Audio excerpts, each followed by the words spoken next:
आजाद Bharat times और मैं हूं आपके साथ कीर्ति सिंह। आइए रुक करते हैं खबरों की ओर। सावन के पहले सोमवार को आज देश भर के मंदिरों में धूम है। महादेव की झांकी और दर्शन के लिए लंबी कतारें हैं। देश के ख्यात मंदिरों में कल रात से ही लोगों की लाइनें लगनी शुरू हो गई थी। मंदिरों में भीड़ और लोगों का उत्साह लगातार बना हुआ है।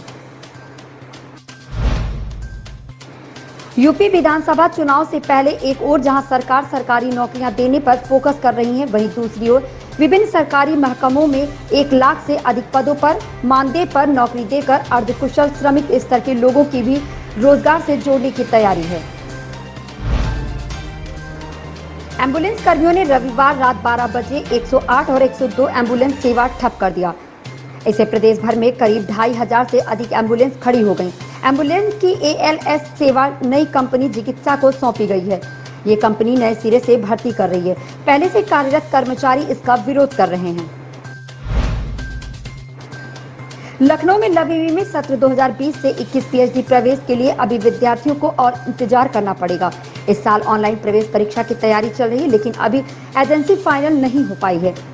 इससे अब प्रवेश परीक्षा 1 महीने देरी से 15 अगस्त के बाद ही संभव होगी। विवि प्रशासन यूं तो अपने यहाँ PhD प्रवेश परीक्षा 15 जुलाई को कराने की तैयारी में था। यही वजह रही कि जहां अभी UG, PG व प्रोफेशनल कोर्सों के आवेदन लिए जा रहे हैं, वहीं PhD के आवेदन समाप्त हो चुके हैं। विश्वविद्यालय इस साल पहली बार पार्ट टाइम PhD में भी प्रवेश लेने जा रहा है। यूपी पावर कॉरपोरेशन ने बिजली सामग्री की GST समेत कीमतें तय कर दी हैं। अब उपभोक्ता को इस बात की जानकारी हो सकेगी कि उसने किस सामग्री पर कितना GST चुकाया है। 2 बार GST वसूली को लेकर खबर प्रकाशित की थी। इसके बाद उपभोक्ताओं की सहूलियत के लिए ये परिवर्तन पावर कॉरपोरेशन ने किया।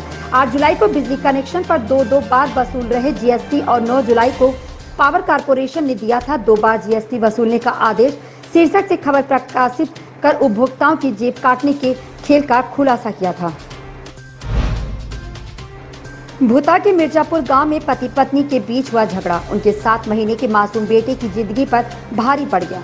झगड़े के बाद पत्नी बच्चों को छोड़कर मायके चली गई। पति शराब के नशे में धुत होकर मासूम बेटे के साथ सोया, लेकिन उसका ख्याल नहीं रख सका। रात में किसी समय वह बेड से नीचे जा गिरा और सिर में गंभीर चोट लगने से उसकी मौत हो गई। श्री काशी विश्वनाथ धाम की भव्यता देश भर में अद्भुत होगी। सुरक्षा व्यवस्था भी हाई टेक की जाएगी। काशी विश्वनाथ मंदिर न्यास को जमीन हस्तांतरण के बाद सुरक्षा व्यवस्था मजबूत करने की कवायद तेज हो गई है। धाम में सुरक्षा वॉच टावर की बाधा जमीन हस्तांतरण के साथ ही दूर हो गई है। छोटे से कस्बे के रहने वाले परचून दुकानदार के इंजीनियर बेटे आकाश अवस्थी ने बड़ी छलांग लगाई। अमेरिका की ह्यूस्टन यूनिवर्सिटी की 1.5 करोड़ की स्कॉलरशिप पाकर आकाश ने जिले का नाम रोशन किया है। उनका चयन 5 साल के लिए PhD प्रोग्राम में हुआ है। वे अब अमेरिका में ही रहकर कंप्यूटर साइंस पर शोध करेंगे। आकाश दिल्ली एयरपोर्ट से अमेरिका के लिए उड़ान भरेंगे। भारत में कोरोना का प्रकोप खत्म होने का नाम ही नहीं ले रहा है। आए दिन बड़ी संख्या में लोग इस घातक बीमारी की चपेट में आ रहे हैं। केंद्रीय स्वास्थ्य मंत्रालय के आंकड़े के अनुसार भारत में पिछले 24 घंटे के अंदर कोविड-19 के 39,361 नए मामले दर्ज किए गए हैं। वहीं इस बीमारी के कारण देश भर में 416 लोगों की जान चली गई। इससे देश में कोरोना से मरने वालों की संख्या 4,20,967 हो गई।